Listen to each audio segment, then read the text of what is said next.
Praise the Lord, everyone. This is Elder Adrian Hammond. And I know it's been a little bit of time since I've last been posting. But yes, maybe the fact that it's raining maybe will lead me to post a little bit more. I don't have to do too much outside.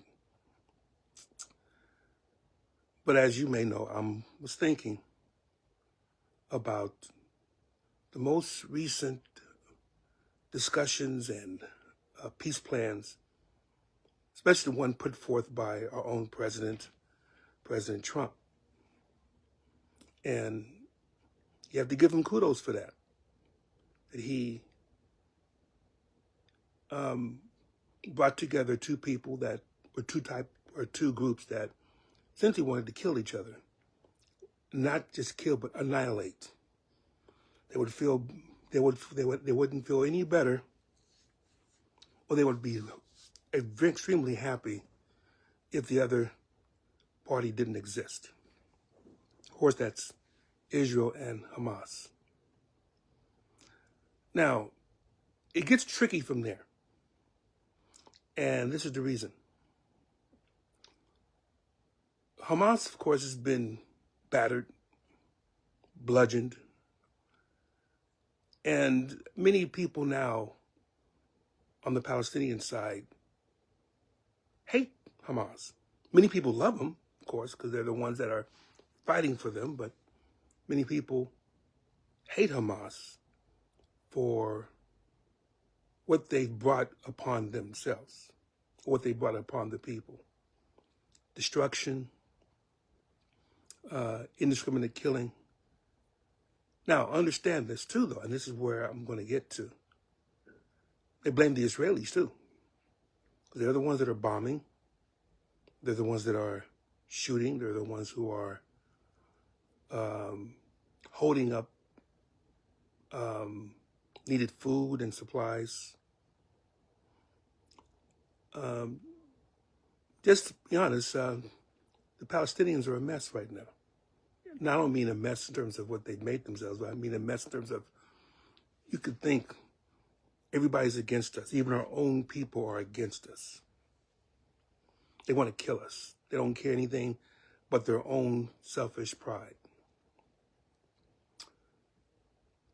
And into this place, of course, wades our president. He gives a 20-point peace plan, which, to be honest, I haven't really seen, so I can't really vouch for its effectiveness or not. But at least it got him to the table to at least exchange prisoners. And now there are no more hostages that are being held, at least from what I can tell, on the Hamas side. They released all the prisoners. I'm assuming all the live ones. Maybe they'll give the bodies of those who have been killed while in their care. And, of course, Israel let loose substantially more Palestinians and whatever that they call terrorists. So all this is good. I'm not saying this is not, but this is good. My concern is Bible.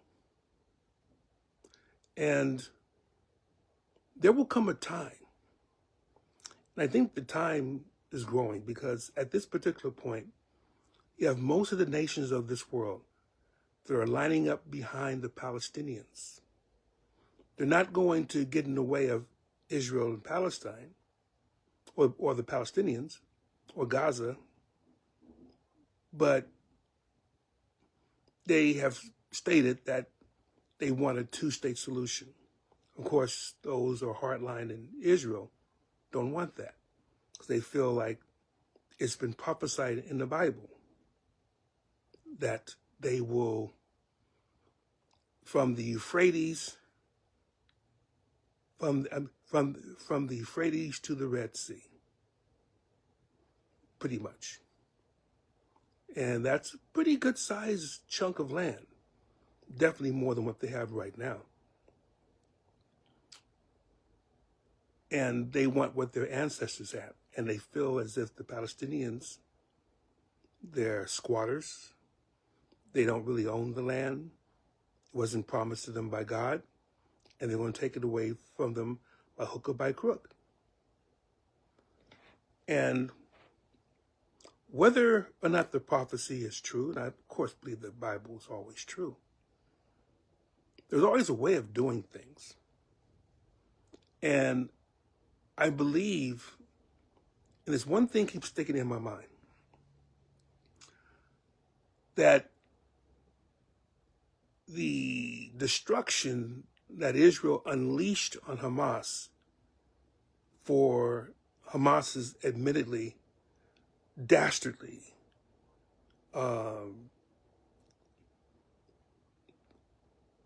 attack on October 7th, 2023, on people who were really just trying to enjoy themselves.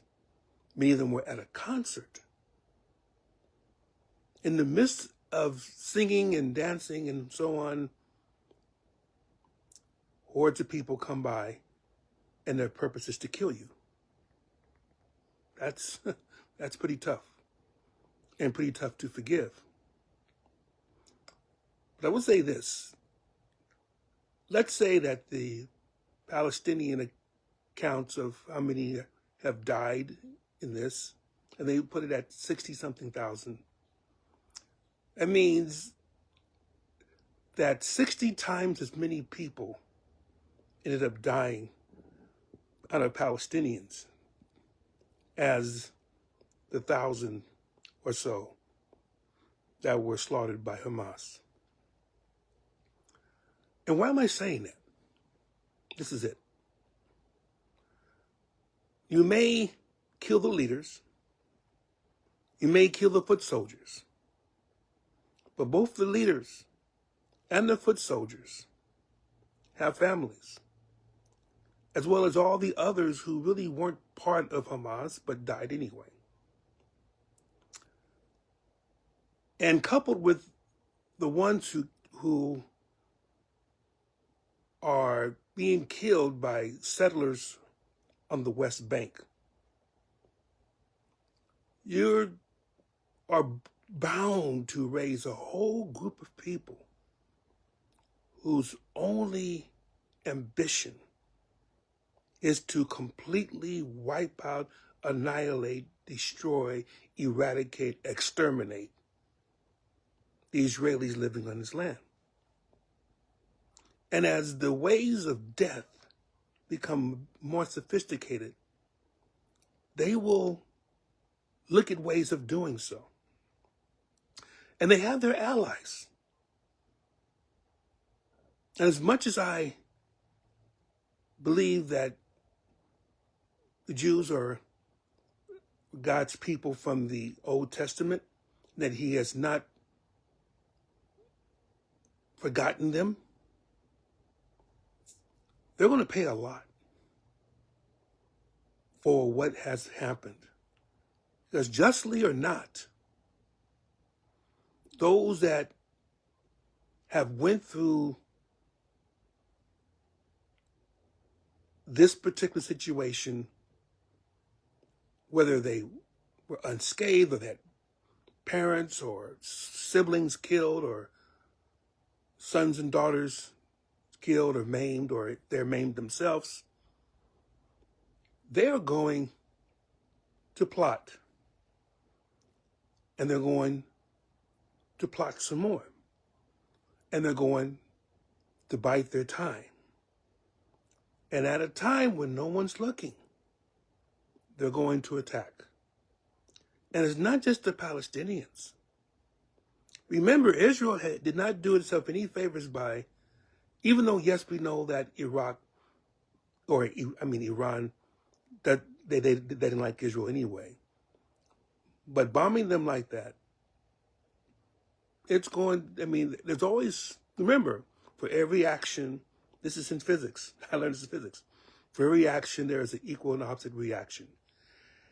In the case of politics and of world history, it may be, for every action, there may be an overabundance of a reaction. which I think would be safe to assume will take place. We have a lot of sympathy for the Palestinians here in the United States. When I go to church, I go on the freeway, and right before I get off the ramp, and many of you probably have seen this in the area, they have these signs about Palestine and to divest from Israel. And it's been there every single Sunday. You see it all the time. Maybe that's why the traffic gets slower by the time I get there, because they're watching these signs and people are always there. Always. And so such a feeling like that, as well as the animosity that this government had at times showed to the Palestinians in certain areas, would let you think that unless you end up wiping out every single Palestinian that's alive, not only there but all over the world, there's going to be repercussions of that, and that is what I'm concerned about. And it's not because this is not biblical. All this is biblical, because the thing is, both in Zechariah, well, mainly Zechariah, talks about all nations will come up against Jerusalem. And there are reasons why that they will come up against Israelis. And I understand the Israelis thing is, we're not going to go meekly to the gas chambers and to the extermination camps of the Holocaust. No more. Never more. And that's their attitude. And I understand that. And probably that's how most of Israelis feel. But the hard right, or the ultra right Israelis, their fear or concern of going back to that almost blinds them to the fact that they may be doing something of the same to others. And they're going to try their way of dealing with the problem, which is pretty much, and really, even though the West Bank and Gaza is supposed to be for Palestinians, ostensibly,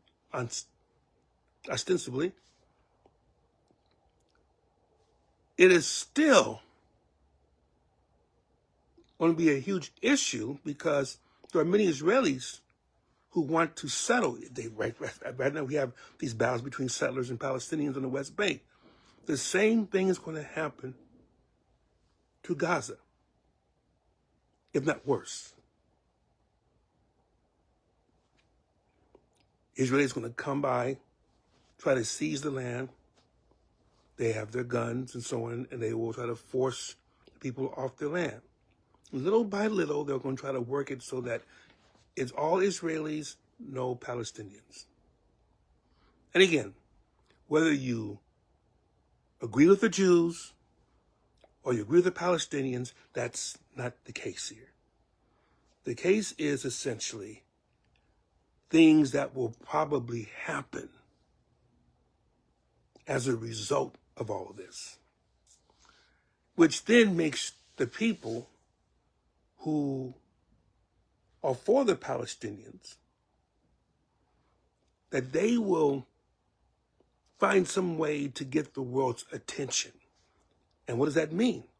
It means only one thing: terrorist attacks.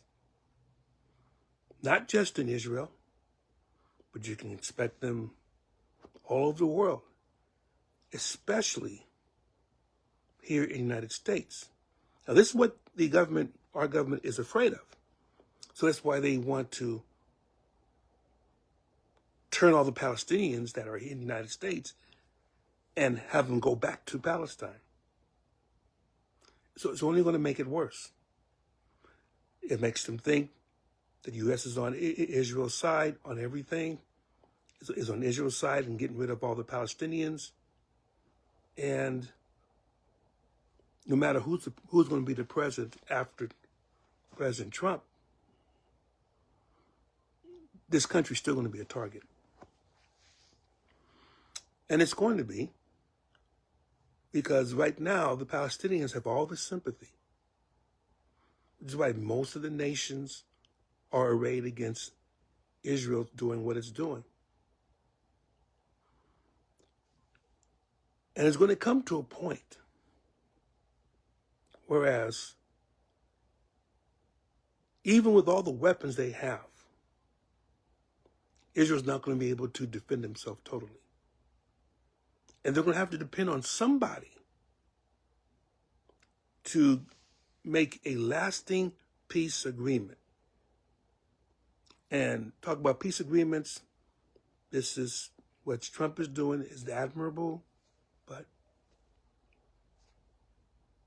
all the presidents from Nixon on have sought for such an answer. Peace in the Middle East. It's not going to happen. The hatred is too entrenched. And no one is dealing with the issue. Israel feels that Palestine, all of it, including areas right now controlled by Israel, belongs to Israel.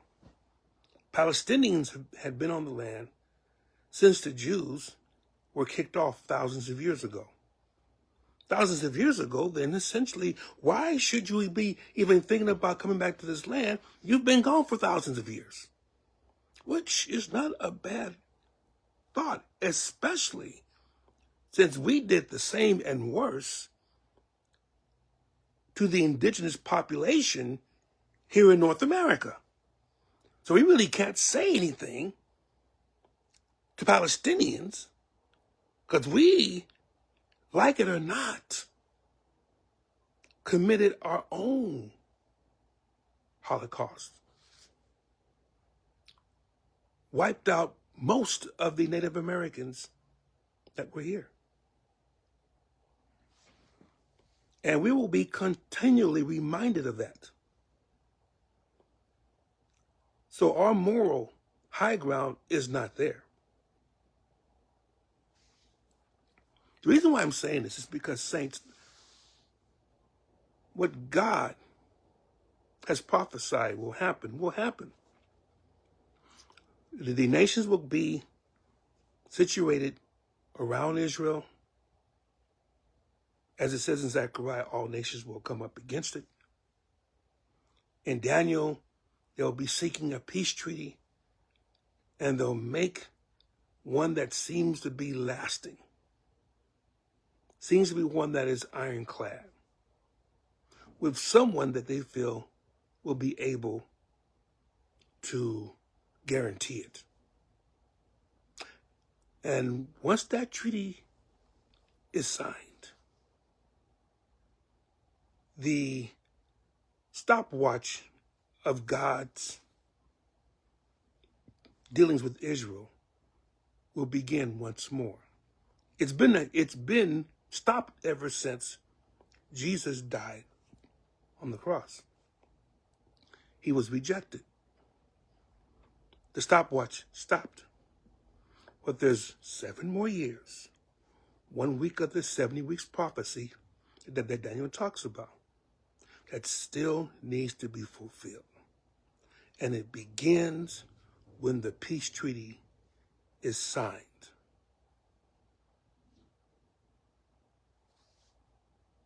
You can look at it, say, well, who's that person? He's the prince that shall come. Who's the prince that shall come? You know him as the man of sin, son of perdition, the little horn, the beast. Of course, you may know it as the Antichrist. All these developments that are happening now, all this does is make it even more certain that this prophecy will happen sooner rather than later.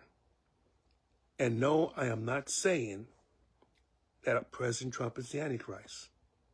No, I'm not saying that.